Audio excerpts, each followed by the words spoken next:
Hey Pellers, and welcome back to a quick video. I'm doing basically a whole breakdown of all the parts I'm choosing for my build. Sorry for the shakiness, but this is the quick integrated one-piece handlebar carbon. It's Canwin, which is kind of like their sub-brand, and then this handlebar is called ZEPHYR. So I actually looked it up. It's Greek. It means a mild breeze, but what is in Greek? So 40 centimeters across. The way I decided that was, right now I'm running 44s on my rim brake bike, but I measured shoulder to shoulder, and this is in line with my shoulders, so 40 centimeters. You could go a little bit narrower if you're really focused on aero. I might do that, maybe test that in the future, but I basically wanted a comfort setup, so I want obviously to be racy, and I didn't want to be uncomfortable because sometimes you can make it work. Like maybe if I test it, it doesn't look weird, 38s could work, but I'd rather just look proportional. And I think as long as the width of the handlebar matches your shoulders from the frontal view, you will look good. So obviously a little bit of aesthetics go into that. And then we have the stem here, which is 120. So the way I decided that is that my frame is a size XL, which is 58 centimeters, the equivalent. And I'm 188 centimeters for reference. I'm 6'2".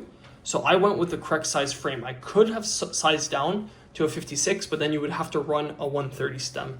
So I wanted to keep it pretty much neutral. I want to be aggressive. Obviously the frame is aggressive. The AR1 from Quick is obviously an aggressive frame in terms of geometry and stack height, but I just want to go with basically standard as of right now and see how that works. So that's why I'm going with 40 centimeters across, 120. Now, in terms of the handlebar itself, I just want to give you guys some context. So if you look here, the angle is -8 degrees, drop 125 millimeters, and then reaches 75 millimeters. And it is a flared out bar, so it's 42s in the drop. I don't know why it's so shaky, so I might have to hold it. But anyways, we'll weigh it and see what the weight is. It obviously has cable routing, so for the brake hoses. So I'll have to discard some weight for that. So we'll put it on and see how much it weighs. So the weight is 301. It's not obviously a super lightweight bar, but you can see from here, you can see some of the carbon coat. I like it. It's like raw authentic. It matches the frame choice that I got in terms of the color. So I like it. I just want to show you guys a close-up. I think the shape, the geometry, because I'll be doing a lot of climbing, I think overall it's very nice. And I might actually just keep this part raw and then start the bar tape from here. So I'll have to see once I do my build.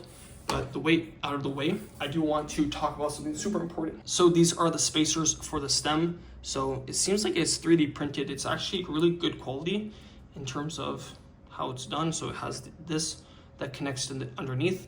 And then this is the back part. I was kind of tripped out where I didn't see that it came with this. So we'll put this here. I'll show you guys, see how it has this. Cable routing. Obviously they learned from the SL7 that every brand has changed it in terms of how they do inner routing cables. So we put that like that. This is a 10 millimeter spacer, and then I'll put the 5. So I'll tell you guys too my thought process in terms of how much spacers I'm running, and then where's the 5. 1 second. This is the 5 millimeter spacer. So obviously thinner. And once that's connected, or flip it around, put that like this, and we'll put this down here. So I'll explain my rationale with running as many spacers as I am. I'll zoom out so you guys can see what that looks like actually. So it looks not crazy. Obviously I think I'm gonna run 10, but I'll give my rationale for what I'm deciding to do in terms of spacers. So I obviously want this to be aggressive, but because the stack is already less than Western frames, like let's say a tarmac, I do want to start with something a little bit more conservative, see how I feel, and then cut it, just because you only get to cut the fork once.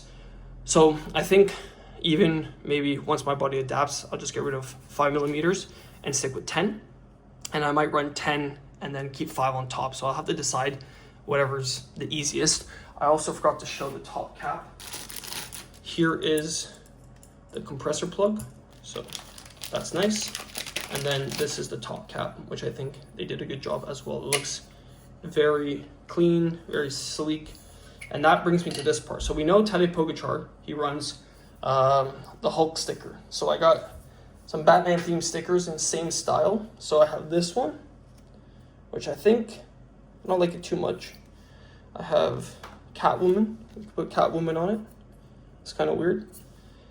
We have this Batman as well. He's doing a kick, which not a big fan of. And I think the best one in my opinion is actually this one. So I think that goes well. I'll actually show what it looks like zoomed in. So it would go right here in the middle, and you can see Batman every time I drop the watts. So that's cool. Also here, this is where you would attach your upfront mount for your recycling computer. Gets routed through here, routed here, routed here. It has a little bit of grip here.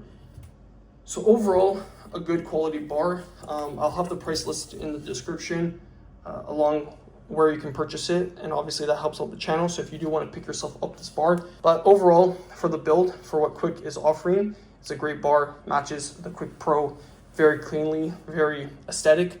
So a very well constructed bar to say the least, and I'm excited to put it on and test for the first time a one-piece handlebar. Obviously I've ridden them, but in terms of actually testing it, I'm super excited. So I'll keep you guys posted, and if you guys did enjoy the video, drop a like, subscribe to the channel. The full build is coming out soon, so I just want to geek out over every aspect.